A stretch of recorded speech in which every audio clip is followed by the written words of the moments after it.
Bagaimana hukum puasa Ramadan di tengah pandemi corona ini Pak Ustadz? Maka kita tetap melaksanakan ibadah puasa Ramadan. Adapun lapar kita, maka itu tetap membuat kita sehat walafiat. Tidak ada halangan sedikit pun.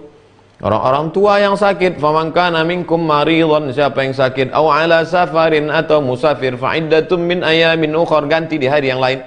Wa 'alal ladzina yutiqunahu, siapa yang tak sanggup karena tua renta, fidyatun ta'amu miskin, bayarlah fidyah, satu hari tak puasa, satu makan fakir miskin, satu hari fakir miskin makan. Kita sehat walafiat, maka tetap laksanakan puasa, tak ada halangan. Tetap laksanakan puasa tahunan. Ustadz, ketika kita bersedekah, apakah harus kita niatkan sedekah itu misalnya untuk orang tua kita, untuk saudara kita, untuk keluarga kita? Innamal a'malu binniat.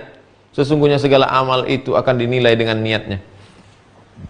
Wa innamal likulli imri'in ma nawa. Orang akan mendapatkan sesuai dengan niatnya. Kita bersedekah dengan niat lillahi ta'ala. Cukup. Kalau Ibu Hamidah bersedekah, ayah ibu sudah meninggal dunia, emak ibu sudah meninggal dunia, ibu bersedekah satu paket beras 20 kilo. Ini sedekah saya. Otomatis sedekah ibu sampai ke ayah dan ibu. Walaupun tanpa sebut. Tapi kalau untuk selain ayah dan ibu, untuk saudara kandung, mesti sebut. Aku sedekah sini satu karung beras, pahalanya aku hadiahkan kepada almarhumah Fulanah binti Fulan. Sampai. Tapi kalau untuk ayah dan ibu, emak sama ayah, otomatis sampai. Ustadz, ada teman saya mempelajari tasawuf. Dia menyatakan roh dan jasad bisa berpisah saat masih hidup. Bagaimana tanggapan Pak Ustadz? Dia ini bukan belajar tasawuf, dia ini belajar ilmu klinik, dukun. Nah, jadi banyak orang pakai baju tasawuf, casingnya tasawuf, isinya dukun, isinya kejawen, isinya klinik, isinya filsafat ngawur, isinya tapi berbaju tasawuf. Nah, oleh sebab itu kita pelajari yang sesuai dengan Quran dan Sunnah Rasulullah Sallallahu Alaihi Wasallam. Ustadz, apa makna firman Allah, fa idza azamta fatawakkal 'ala Allah? Kalau kau sudah azam, azam artinya tekad yang kuat dalam hati. Kalau sudah kau azam, tekad kuat dalam hati, sudah lepaskan dia, serahkan pada Allah SWT, supaya hatimu tidak bimbang pun. Taqallaba qallaba yuqallibu, berbolak-balik. Kalau sudah kau azam, tekad kuat, ikat pakai tali simpul mati, serahkan kepada Allah SWT. La haula wa la quwata illa billah. Sudah dipasang jebakan di tengah hutan, mau menjebak burung, diikat satu ekor burung sebagai pemikatnya, lengkap sudah semua, berdoa kepada Allah, serahkan. Kuserahkan semuanya ya Allah, terserahlah apa yang masuk. Besok pagi begitu ditengok, anak harimau yang masuk.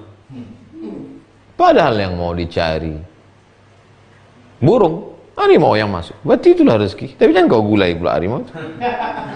Serahkan ke kebun binatang.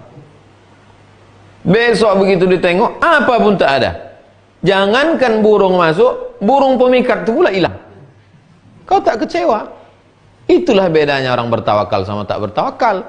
Kalau orang tak bertawakal, begitu yang masuk rusa, yang bangkit sombongnya. Siapa dulu?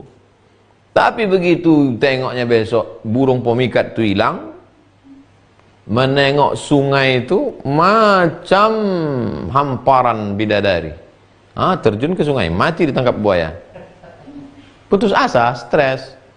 Orang kalau sudah tawakal, kalau dapat nikmat dia bersyukur, kalau tak dapat dia bersabar. Apa buktinya tawakalmu benar? Itu buktinya.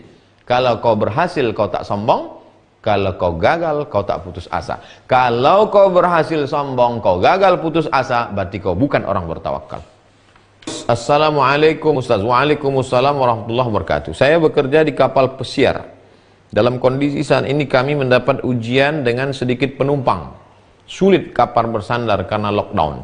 Yang pertama, kami minta nasihat dan motivasi Ustadz dalam kondisi ini. Yang kedua, kami mau menanyakan bagaimana hukumnya kami menetapkan arah kiblat ke suatu arah saja karena keterbatasan pintu dan ruangan yang diberikan, terutama untuk sholat Jumat.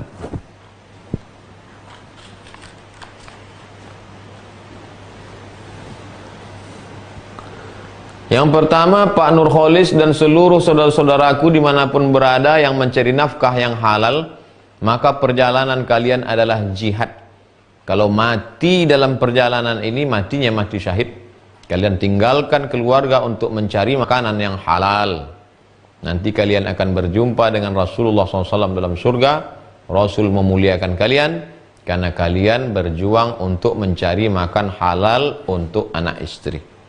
Yakinkan, saya berjihad mencari makanan halal. Pulang nanti supaya darah dagingku makan halal, supaya bisa dia ngapal Quran. Itu yang membangkitkan semangat. Itu yang membuat Bapak akan terus bersemangat. Bukan yang lain, bukan mengejar dunia.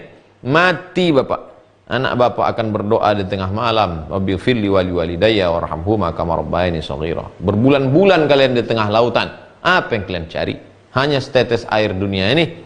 Tapi itu semua akan menjadi amal jariah. Anak cucu kalian akan menjadi anak cucu yang soleh dan solehah insyaallah. Amin ya rabbal alamin.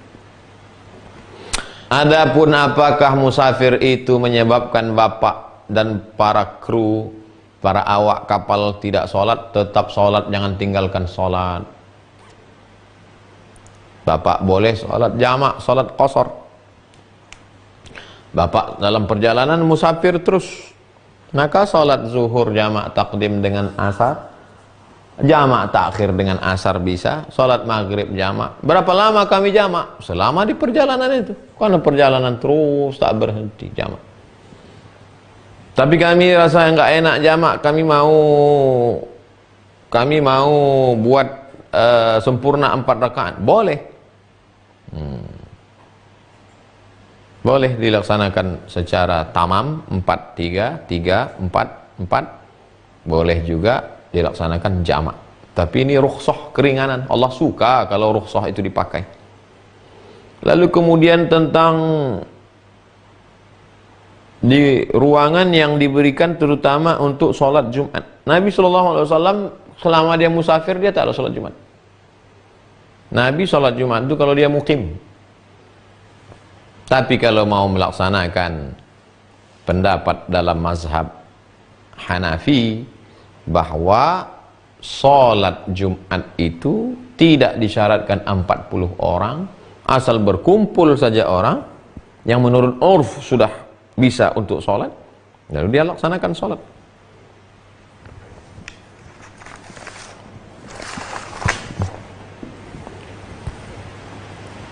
Inna salatal idi, sesungguhnya sholat id, tan'aqidu bi arba'atin, sah dilaksanakan 4 orang. Imamun, 1 orang imam. Wa thalathatun mu'tammin, 3 orang makmum. Imam 1, 3 orang makmum. Li'annahu adadun yazidu ala aqallil jam'i. Karena 4 itu sudah lebih dari jamak. Pendapat 4 imam, Abu Hanifah, Muhammad bin Hasan Asy-Syaibani, Imam Laits ibn Sa'ad, dan Imam Zufar. Kalau mau laksanakan, artinya saya tidak menutup satu pintu. Kalau mau dilaksanakan, ada kerinduan dengan sholat Jumat, tetapkan menurut kompas arah kiblatnya di awal takbiratul ihram itu, lalu laksanakan. Kan kapal laut itu kapal laut kan bukan macam pesawat orang alik ke sana kemari. Kalau sudah arahnya begitu, tepat arah kiblat, start dari awal. Allahu Akbar. Mudah-mudahan pekerjaan Bapak tidak meninggalkan ibadah. 2.